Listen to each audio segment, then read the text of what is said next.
Merci JC Mavouba de cette très belle chanson de Pépé Kali, Mobim Bakouba et Api Bakouba. Cette belle chanson qui a aussi égayé le cœur et les âmes amoureuses, les cœurs amoureux et les âmes amoureuses, parce que c'est une chanson aussi d'amour, mais qui parle de relations amoureuses, quelqu'un qui doit voyager et qu'on sort, tout ça. Vous comprenez mieux que moi.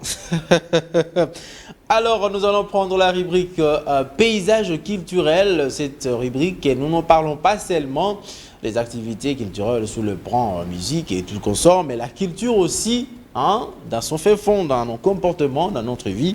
Et aujourd'hui, sur ce plateau, c'est avec Benny Peta. Benny, bonjour. Bonjour Monsieur Hervé. Tu vas très bien? Oui, je vais très bien, merci. Bonjour à tous nos téléspectateurs qui nous suivent de partout et bienvenue pour cette tranche matinale. Merci à toi Benny Peta qui vient nous présenter comme ça le paysage culturel. Mais avant de commencer, est-ce que juste tu peux m'aider que je commence comme ça avant de commencer sinon, non, on va revenir juste après. Les écrivains congolais qui pensent également trouver la solution de la guerre à l'est de la République démocratique du Congo. Benny Peta. Oui, bien sûr. Les écrivains congolais se sont engagés à aiguiser leurs plumes pour contribuer à la recherche de la paix dans l'est de la République démocratique du Congo. Et ils se sont réunis en un congrès extraordinaire le 23 mars dernier à la bibliothèque Wallonie-Bruxelles pour échanger un sujet essentiel sous thème « Écrire en temps de crise, la littérature congolaise et impact sociétal ». Et donc, ils sont en train de travailler sur ça. Justement, j'espère que tu vas nous montrer en image de ce que Benny Peta est en train de nous dire, sinon il ne nous ment pas. Il ne nous ment pas. Et donc, le Congolais, les écrivains congolais pensent que il y a une possibilité, lorsqu'ils vont mettre leur écriture en place, ça va donner quand même la solution à la guerre qui est à l'Est. En faisant quoi nécessairement? En dénonçant ou en parlant de cette guerre réellement? Vous savez, en tant que gardien de la mémoire, de la culture et de la nature, les écrivains congolais ont exprimé leur solidarité aux compatriotes de l'Est de la République démocratique du Congo, pour la violence inqualifiable, le déplacement forcé, des atrocités, des viols, des souffrances, comme des indisciples commis par le MV3, soutenus par le Rwanda et d'autres groupes armés. Oui. Il faudrait aussi savoir que c'est un message lancé pour les atrocités de la RDC et à la communauté internationale. Donc ce message, ils l'ont lancé, c'était à l'ONU Bruxelles, donc on va écouter l'extrait, c'est ça? Oui, d'accord. Voilà, que justement, on écoute juste l'extrait, on écoute juste l'extrait et puis nous allons revenir aussi, continuer cette rubrique paysage culturel. Tous les actes de barbarie, de violence, d'instabilité, de violation des droits de l'homme perpétrés en cette sombre période par les groupes armés ennemis de notre République, décidés à semer la terreur au sein de nos populations civiles innocentes vivant dans la partie Est et plus particulièrement celle de Goma. 2. Exprimons notre solidarité avec nos frères et sœurs de l'Est, victimes de violences inqualifiables, déplacements forcés, de pillages, des atrocités, de viols et de souffrances indicibles commis par le M23 et d'autres groupes armés. 3. Nous exhortons les autorités congolaises à plus d'actions concrètes, à redoubler d'efforts pour mettre fin à cette spirale de violence, à condamner tous les inciviques qui commettent ces actes odieux et sont complices de ces actes de tueries et de massacres dans la région. 4. Nous faisons appel à la communauté internationale ainsi qu'à d'autres partenaires régionaux et cris de paix à soutenir les efforts du gouvernement congolais dans sa quête inlassable de pacifier et stabiliser la région. 5. Ensemble. Voilà, on a compris les écrivains congolais qui pensent également mettre à l'écrit ce qui se passe à l'est de la République démocratique du Congo. Ça pourra aider à ce que dans les annales, que les gens puissent lire ce qui s'est passé, c'est quoi au juste la raison, les raisons même de l'existence de cette guerre. Alors nous allons évoluer avec toi, Béni Péta, c'est parler de Moïse Mbié avec son concert le 19 mai, donc dans un mois, pratiquement un mois. Au stade des Martyrs de la Pentecôte. Oui, il faudrait savoir que le dirigeant légal de l'église Cité Bethel, le ministry, va livrer son concert au stade de Martyrs de Pentecôte le 19 mai 2024, c'est un certain dimanche. Donc après nos cultes, rendons-nous droit au stade de Martyrs pour assister à cet événement et surtout adorer le Seigneur à travers ses riches discographies qui contient des chansons plus connus comme Tangonaye, Losambo, Ebenezer et Simbité et plein d'autres. Plein d'autres, il faut se rappeler également dans une de ses chansons, Moïse Mbié avait déjà prédit que nous aimerions nous unir au stade, dans le stade pour te louer. Et voilà, le stade des Martyrs arrive et ça sera comme ça pour louer le Dieu Tout-Puissant. Qui est le faiseur de toutes les bonnes choses. Et on peut encore évoluer maintenant. Là, nous allons prendre le portrait de madame, puisque nous sommes au mois de mars. Oui. Hier, c'était maman Billy Abel. Et aujourd'hui, c'est... Maman Tchalamwana, Elisabeth Tchalamwana Mouidikaï, et donc connue sur le nom de Mamou National, ou la reine de Moutouachi, née le 13 mai 1958 à Lubumbashi. Elle est d'une fratrie de 10 enfants, dont elle est seconde, fille du père d'Amadous Mouidikaï et d'une mère Alphonsine Babouinatumba, et qui nous a quittés depuis le 10 décembre 2022 à Kinshasa. Voilà, Mamou National Tchalamwana nous a quittés et donc nous allons vous laisser alors suivre cette chanson Malou. Question de vous rappeler encore de cette grande dame qu'on appelle la reine de Moutouachi. Justement, Vouba, tu n'as qu'à me couper les sons et qu'on écoute Malou de Tchalamwana. Voilà, Mamou National Tchalamwana, c'est dans Paysage culturel. Nous vous annonçons également, justement, Vouba, si on peut y aller directement avec Cédric Mbungu de la team Wata qui annonce également une soirée salutée maman avec Cédric Mbungu de la team Wata.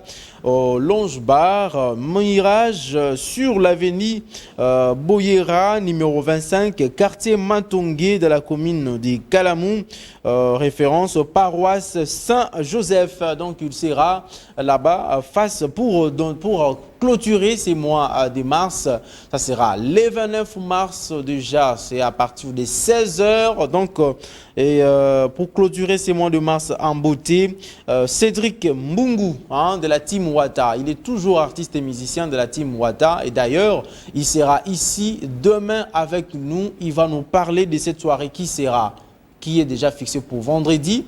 Et là, demain, il sera ici pour nous parler de cette soirée qu'il l'organise. Alors, mon ami Béni Péta, on se sépare là. Oui, merci de m'avoir accueilli. Merci à tous nos chers téléspectateurs qui ont été présents pour cette tranche matinale. On se retrouve à très bientôt. On se retrouve avec toi très bientôt. Maintenant, je te renvoie à la rédaction parce que tu es expert en culture et donc tu vas travailler pour fournir les éléments de culture dans l'édition de 12 h et de 15 h. Merci à toi, Béni. Merci d'être passé.